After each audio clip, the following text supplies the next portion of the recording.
ખેડૂત ભાઈઓ, આજના એપિસોડમાં આપણે ચર્ચા કરીશું આપણી ઉપજ ધાણાની. હવે ધાણાની ઉપજ થોડી આવવાની શરૂઆત થઈ ગઈ છે આપણા ગુજરાતમાં. બાકીના બંને રાજ્યોમાં હજી નવા ધાણાની આવકો નથી, રાજસ્થાન હોય કે મધ્યપ્રદેશ હોય, પણ આપણા ગુજરાતમાં ગયા અઠવાડિયાથી આવકો શરૂ થઈ ગઈ છે. અને હવે નવા ધાણા અને જૂના ધાણા આ પ્રમાણે આપણે ચર્ચા કરવી પડે એવી પરિસ્થિતિ શરૂ થઈ ગઈ છે. હવે નવા ધાણામાં સ્થિતિ શું, જૂના ધાણામાં સ્થિતિ શું, તો વીતેલા આખા અઠવાડિયા દરમિયાન આપણે જોઈએ તો એકંદર બજારમાં શરૂઆતના દિવસોમાં થોડો સારો કરંટ હતો. ત્યાર પછીના દિવસોમાં જૂના ધાણામાં થોડો નરમીનો માહોલ દેખાવા માંડ્યો. ત્યાર પછી નવા ધાણાની આવકો જે કાંઈ ગયા અઠવાડિયામાં લગભગ ગુરુવાર, શુક્રવાર, શનિવાર 2-3 દિવસ દરમિયાન થોડી થતી રહી, એ નવી આવકોના ભાવમાં પણ બહુ મોટો ફેરફાર આપણને જે કાંઈ જોવા મળી રહ્યો છે. એ ફેરફાર સાથે સાથે જૂના ધાણાના બજાર ભાવમાં જે કાંઈ નરમી જોવા મળી રહી છે, એ નરમી પછી પણ આખરે બજારને આપણે આવનારા સમયમાં કેવું સમજવું જોઈએ, તો બજારને આપણે આવનારા સમયમાં અવશ્ય સારું સમજવું જોઈએ. અને અત્યારના દિવસોમાં જે સામાન્ય રૂપમાં નરમી દેખાઈ રહી છે, એ નરમીનું કારણ શું છે, એ કારણ બહુ સમજવા જેવું છે. અને તેથી આજની આપણી જે કાંઈ ચર્ચા છે ધાણા પરની, એ ચર્ચા એટલે આવનારા દિવસો માટે આપણા ધાણાની ઉપજના ભાવોની સ્થિતિ કેવી રહી શકે, સાથે સાથે અત્યારના દિવસોમાં સામાન્ય રૂપમાં બજાર પર જે દબાણ દેખાઈ રહ્યું છે એનું કારણ શું છે. આ બંને મુદ્દાઓ બહુ અગત્યના છે અને તેથી આજની આપણી ધાણા પરની આ સૌથી અગત્યની ચર્ચામાં આપ સૌ દર્શક મિત્રો અવશ્ય બન્યા રહેજો.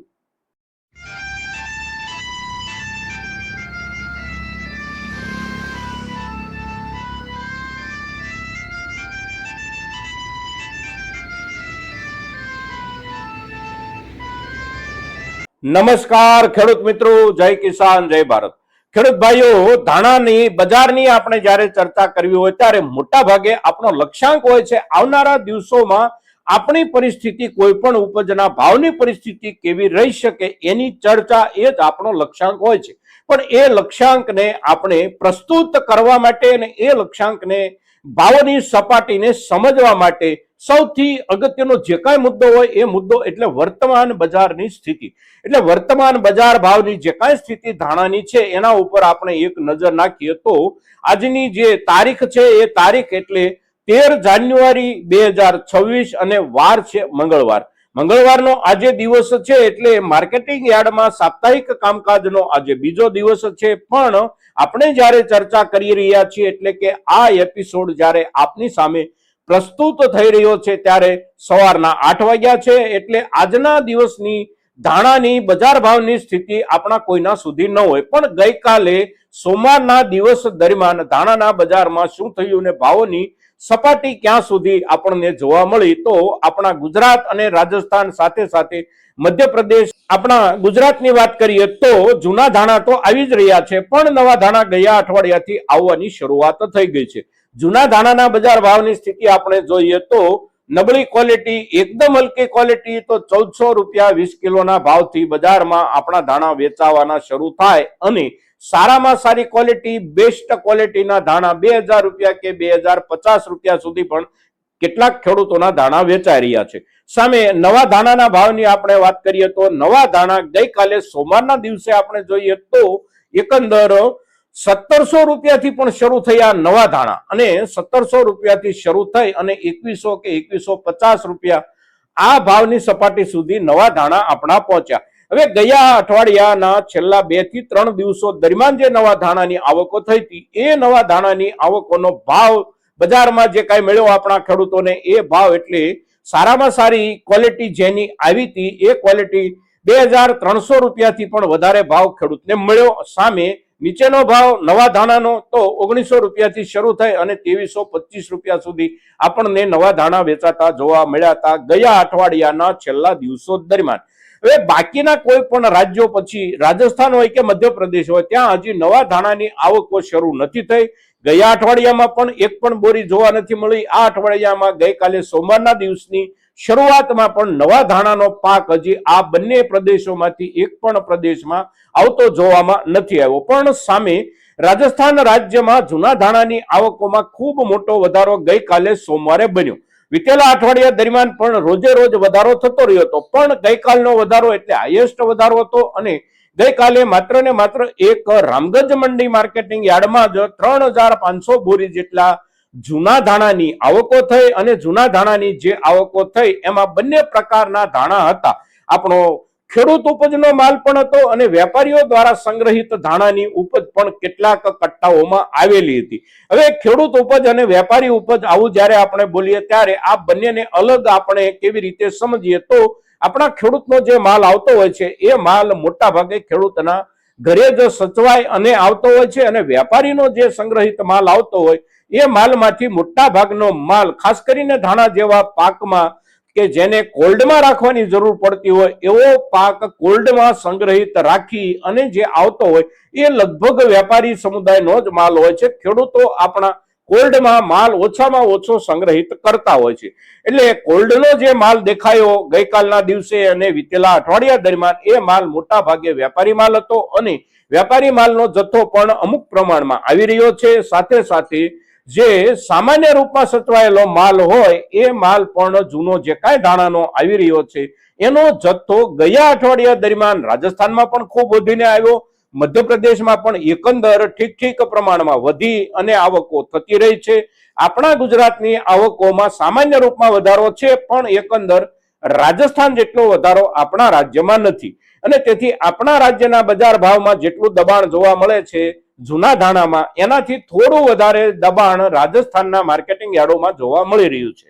રાજસ્થાનના માર્કેટિંગ યાર્ડોમાં ગઈકાલના ધાણાના બજાર ભાવની સપાટીની આપણે વાત કરીએ તો વિતેલા અઠવાડિયાના અંતિમ દિવસો દરમિયાન ભાવોની જે સપાટી હતી એના કરતા ત્યાં લગભગ 30 થી લઈને 35 રૂપિયા 20 કિલોના ભાવમાં ઘટાડો ગઈકાલે આપણને જોવા મળ્યો. બજારમાં ક્વોલિટીના હિસાબથી કોઈ ક્વોલિટીમાં 15 રૂપિયા ઘટતા દેખાયા હોય, કોઈ ક્વોલિટીમાં 25 રૂપિયા તો કોઈ વર્ગમાં 30 રૂપિયા આપણને ઘટેલા જોવા મળ્યા. સામે આપણા બજારની આપણે વાત કરીએ તો આપણા બજારમાં જૂના ધાણાના ભાવમાં 10-15 રૂપિયા જેટલો ઘટાડો આપણને જોવા મળ્યો ગઈકાલના દિવસે.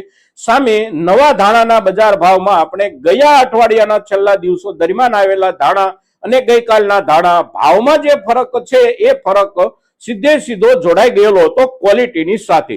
ક્વોલિટી એટલી બધી નબળી હતી ગઈકાલના ધાણાની, નવા ધાણાની કે એ પાછળના અઠવાડિયાના છેલ્લા દિવસો દરમિયાનની ક્વોલિટીની સાથે સરખામણી થઈ શકે એવી ક્વોલિટી એની ન હોવાના કારણે બજાર ભાવમાં 20 કિલોએ લગભગ 200 થી 250 રૂપિયા ઓછા મળ્યા હોય ખેડૂતોને એવું આપણે જોયું. હવે અત્યારના સમયમાં બજારના ભાવો દબાણ નીચે છે અને છતાં આપણે એમ કહીએ છીએ કે આગળના સમયમાં ધાણાના બજાર ભાવમાં આપણને ઠીક સુધારો મળી શકે. તો આ જે વાત છે એ વાત સ્વાભાવિક રીતે વિરોધાભાસી વાત છે.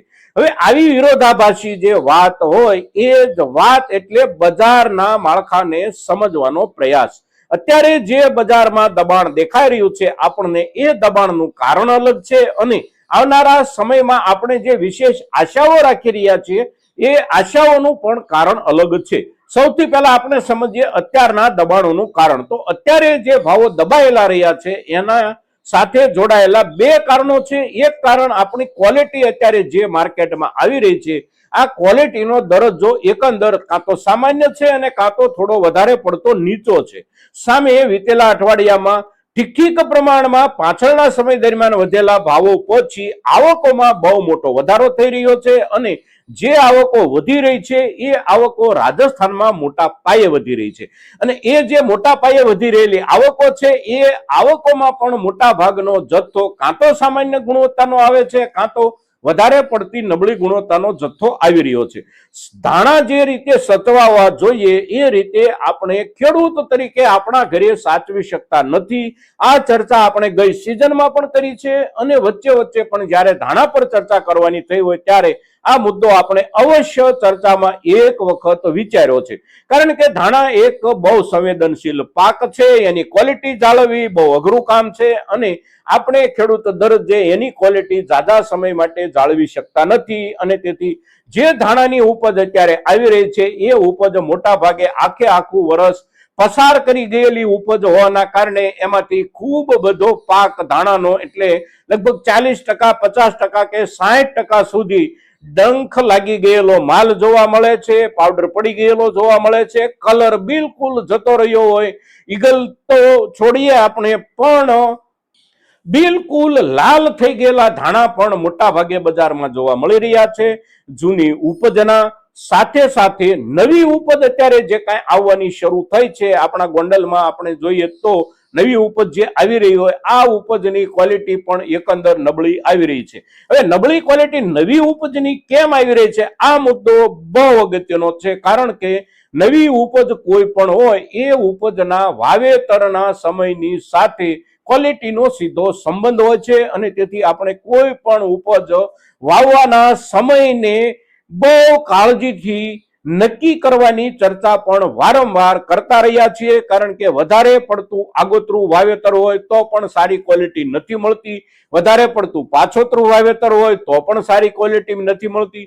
સમયસરનું વાવેતર, યોગ્ય સમયનું વાવેતર જ સારામાં સારી ક્વોલિટી આપે છે. અત્યારના દિવસોમાં જાન્યુઆરી મહિનાના પહેલા અઠવાડિયામાં જે ધાણાની ઉપજ આવવા માંડે એ ધાણાની ઉપજની ક્વોલિટી એકંદર સામાન્ય હોય, કાં તો સામાન્યથી નીચલા જ દરજ્જાની હોય.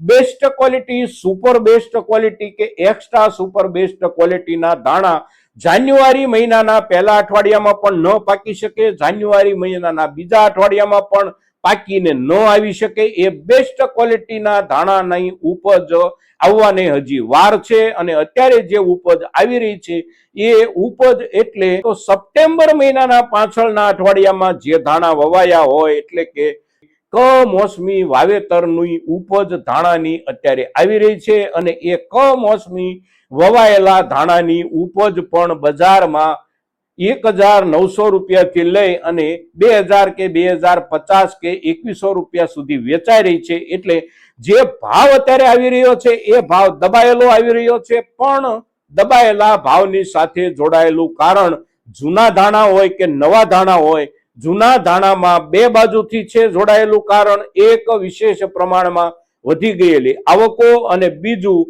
જે ક્વોલિટી આવી રહી છે એ ક્વોલિટીમાં સામાન્ય દરજ્જો અને કાં તો હલકો દરજ્જો. નવી ઉપજ જે આવી રહી છે એ પણ સામાન્ય દરજ્જો અને કાં તો હલકો દરજ્જો. આપણી પાસે ધાણા પાકી અને જાન્યુઆરી મહિનાના છેલ્લા અઠવાડિયામાં આવવાની જે શરૂઆત થશે એ ધાણાની ક્વોલિટી એકંદર સારામાં સારી આવશે, અને ફેબ્રુઆરી મહિનામાં પહેલા પખવાડિયા દરમિયાન ધાણા જે કાંઈ પાકી અને આપણા પાસે આવશે આ ધાણાની ઉપજ બેસ્ટ અને સુપર બેસ્ટ, અથવા તો આપણે જેને એક્સ્ટ્રા સુપર બેસ્ટ ક્વોલિટી કહીએ છીએ, આ ક્વોલિટીના ધાણા એટલે ફેબ્રુઆરી મહિનાના પહેલા પખવાડિયાના છેલ્લા દિવસો દરમિયાન જે ઉપજ આપણી આવે આ ઉપજ એટલે એક્સ્ટ્રા સુપર બેસ્ટ ક્વોલિટી આવે. અને એ સમયગાળો જ્યારે આવશે એટલે કે આપણા જાન્યુઆરી મહિનાનું છેલ્લું અઠવાડિયું અને ફેબ્રુઆરી મહિનાની શરૂઆતના દિવસોમાં આપણા ધાણા જે પાકીને આવે આ ધાણાની ક્વોલિટી સારી આવશે, અને સારી ક્વોલિટીના આધારે જ એમાં બજાર ભાવ આપણને સારા મળવાની સંભાવના અને શક્યતાનું એક આ વર્ષનું પાયાનું કારણ એટલે ધાણાના વાવેતર વિસ્તારમાં ઘટાડો. ગુજરાતમાં પણ વાવેતર ઘટ્યું છે, એમપી એટલે કે મધ્યપ્રદેશમાં પણ વાવેતર ઘટ્યું છે, અને રાજસ્થાનમાં પણ વાવેતર ઘટ્યું છે. આપણા ગુજરાત કરતા પણ રાજસ્થાનમાં વિશેષ પ્રમાણમાં વાવેતરનો રકબો ઘટ્યો હોવાની જે સંભાવના છે એ સંભાવના એટલે રાજસ્થાનમાં આ વર્ષે વધેલા ચણાના વાવેતરમાં બમ્પર વધારો, સાથે સાથે રાયડાનું પણ મોટા પાયે વાવેતર વધ્યું છે, અને આ બંને વધેલા વાવેતરોની અસર એટલે જીરાના વાવેતર વિસ્તારના રકબામાં ઘટાડો અને ધાણાના વાવેતર વિસ્તારના રકબામાં ઘટાડો. અને આ ઘટાડો એટલે આપણા ગુજરાતના વાવેતરના રકબાના ટકાવારીના ઘટાડા કરતા વધારે ઘટાડો અવશ્ય હશે રાજસ્થાનમાં. મધ્યપ્રદેશમાં પણ સામાન્ય ઘટાડો છે, અને ત્રણેય રાજ્યોમાં થયેલા ઘટાડા પછી પણ આ વર્ષની જે કાંઈ સિઝન અત્યારે ચાલી રહી છે એટલે કે ઋતુ અને વાતાવરણ જેટલી અનુકૂળતા સાથે હોવું જોઈએ એટલી અનુકૂળતા સાથે વાતાવરણ હજી જ્યારે બની રહ્યું નથી, ત્યારે અંતિમ ઉપજ જે આવવાની હોય એ ઉપજમાં પણ ઘટેલો રકબો અને સાથે સાથે વાતાવરણની પ્રતિકૂળતાના કારણે ઉત્પાદકતામાં પણ થનારી ઘટાડાની સંભાવનાઓની અસર નીચે બજારમાં એકંદર ધાણાની થોડી ઘણી તંગી અવશ્ય દેખાશે. સામે આ વર્ષમાં માંગ જે નીકળવાની શક્યતાઓ અને સંભાવનાઓ આંતરરાષ્ટ્રીય બજાર તરફથી છે એ માંગમાં પણ વધારો થવાની સંપૂર્ણ શક્યતાઓ અને સંભાવનાઓ છે। ત્યારે આ બધા જ મુદ્દાઓના આધારે આપણે આશા રાખી શકીએ છીએ કે આ વર્ષે નવી સિઝન સારી ક્વોલિટી અને બેસ્ટ ક્વોલિટીના ધાણા આપણા હાથમાં આવે એટલે બજારમાં એકંદર ભાવોમાં ઠીક પ્રમાણમાં આપણને સુધારો મળવાની શક્યતા અને સંભાવના બને છે। મિત્રો, તો આજના દિવસે ધાણા પરની સંપૂર્ણ વિગત સાથેની વિસ્તૃત ચર્ચા જ્યારે કરીએ છીએ ત્યારે આપણા મહત્તમ ખેડૂતો સુધી આ ચર્ચા પહોંચે એને માટે આપ સૌના સહયોગની અપેક્ષા સાથે જય કિસાન, જય ભારત।